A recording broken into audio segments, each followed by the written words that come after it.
What's going on, guys? Welcome back to the channel, Bionic Al Drives. I'm your host, Alex, and I'm Bionic and I like to drive. So today we're going to take a look at my 2002 Lexus IS300. This has 190,000 miles on it, and this is sort of like a follow-up video to last week's video, which I do a 5-year ownership review of this car, because I originally bought it at 125,000 miles.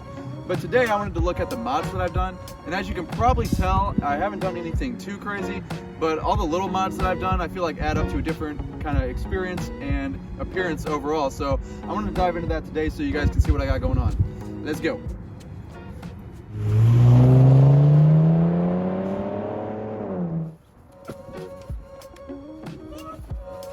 Alright, so let's take a look at the first mod that we got going on right here.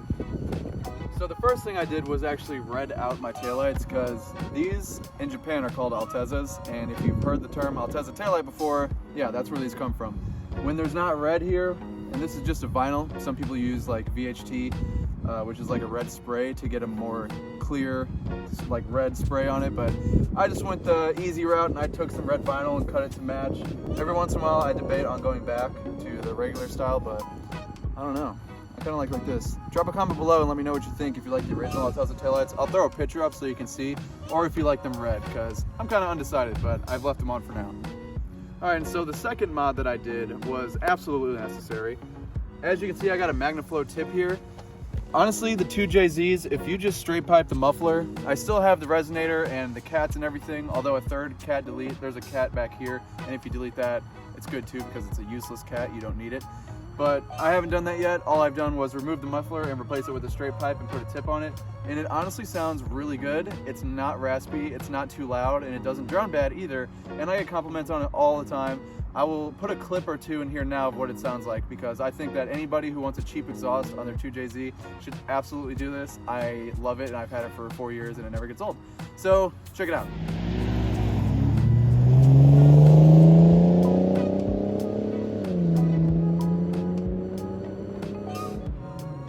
Alright, and so for the next mod, this was an urgent mod that I needed to get done immediately, but I had to do some research before I did it.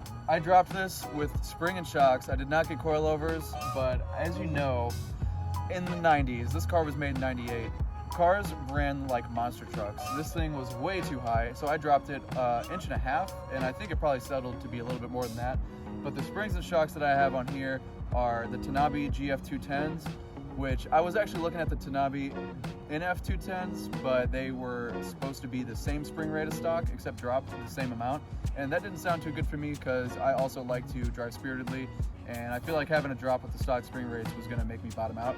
And I'm glad I went with the GF210s, because they feel great, they feel better for driving, just like a little bit. You really can't even tell that it's that much more stiff, but I definitely recommend them. For the shocks, I went with the TOKICO oranges, and by the way, I'm probably obliterating the hell out of the names of these companies, but you get what I'm saying. The TOKICO oranges, I think, are the upgraded ones for lowering springs, whereas the TOKICO blues are the OEM replacements. And yeah, since I was dropping it, I didn't want to go with OEM replacements. I wanted to get something a little bit beefier, so these have held up super nice. I've had them for, like I said, 4 years or so now, and the ride is amazing.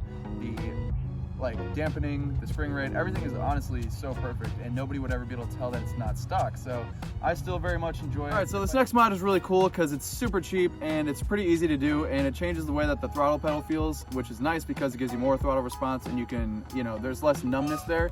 So all you need is a zip tie, and what you do is basically Lexus, since this is a quote-unquote luxury car and they wanted to give it that luxurious feel, they put a spring where the throttle pedal makes contact, so it kind of dampens the throttle a little bit and makes it a little bit more numb, so you don't feel as many vibrations. But honestly, if you're like me, you want that throttle response and you want to feel more of the car. So it's a lot better with this throttle mod, and it's super easy to do and doesn't take too long. So I'm going to throw up some pictures of what it kind of looks like so you can get a better idea of what I'm talking about, because it's kind of hard to understand if I'm just explaining it, but I highly recommend this for anybody that owns an IS300 if you own it for the same reason that I do, which is because you like driving.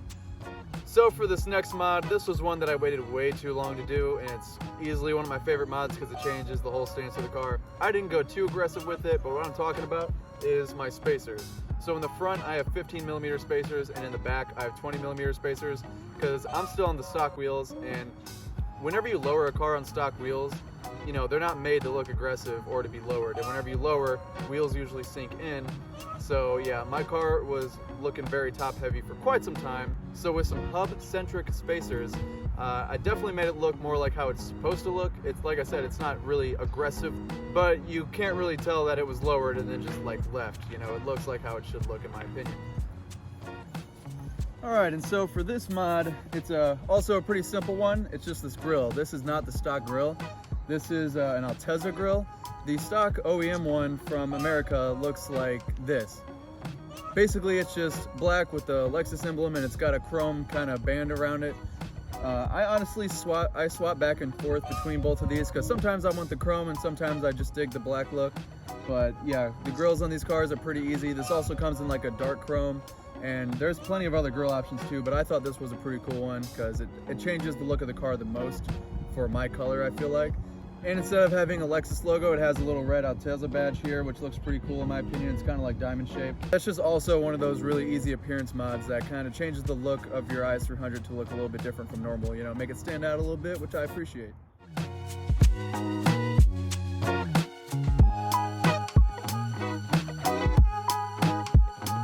And last but not least, these, like I said, are the OEM wheels, but obviously these are not painted to the OEM color.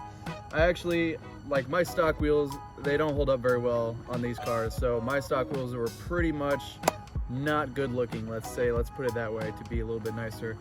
So I really wanted to get them refinished, but actually I had a friend who had already had his refinished, but he already got new wheels, so he sold me his, and these are basically a like bronze metallic. There's metallic flake in here, which is pretty cool. And I'm not a huge fan of dark wheels, but once I threw these on my car, I was pretty much sold immediately because with the blue, I think it just looks really good. And honestly, these wheels get a lot of compliments, which is kind of funny because one of the reasons I'm not a huge fan of dark wheels is because I feel like you can't see them really, but people compliment the flake and everything all the time, so works out pretty good for me if you ask me. And I figured this would be an honorable mention. It's not really a mod so much, but I did replace the stock stereo unit with a Kenwood one, and I do have two 12-inch subs in the back that I've had since I was 15 because they still work. They're not even high powered, they're MTX Terminators, and I got them I think for Christmas or something, but they literally add just the right amount of bass for music in my opinion. But the thing is like the stock stereo system on these IS300s already sounds really good, so all I felt like I really needed to do was just add a head unit so that I can get Bluetooth and maybe charge my phone and adjust some of the other, you know, frequencies and whatnot, and then I just have a little bit of extra bass. But honestly, there's rear deck lid speakers and they're pretty big, so you already get pretty good bass out of those if you're just like a person who doesn't care about having a lot of bass. But yeah, so honestly that is very, very key to a good car experience in my opinion, but it's not so much like a mod, but I figured I'd throw it in there. All right, thank you guys so much for watching the video. Hopefully if you drive an IS300, you might have found a mod or two that you want to do yourself. Honestly, I recommend all these mods. Like I said, been driving this car for a long time and I like all of them. I don't regret doing any of those mods or anything like that. And most of them are pretty easy and cheap, except for like the suspension and whatnot. But yeah, let me know if you want to know anything else about this IS300, or if you want to make any other videos on it, just go ahead and drop a comment below. And if you want, you can also look me up on Instagram. I'm at BionicAl, and on TikTok, it is the exact same. So till then, I hope you have a great day, and I will see you in the next video.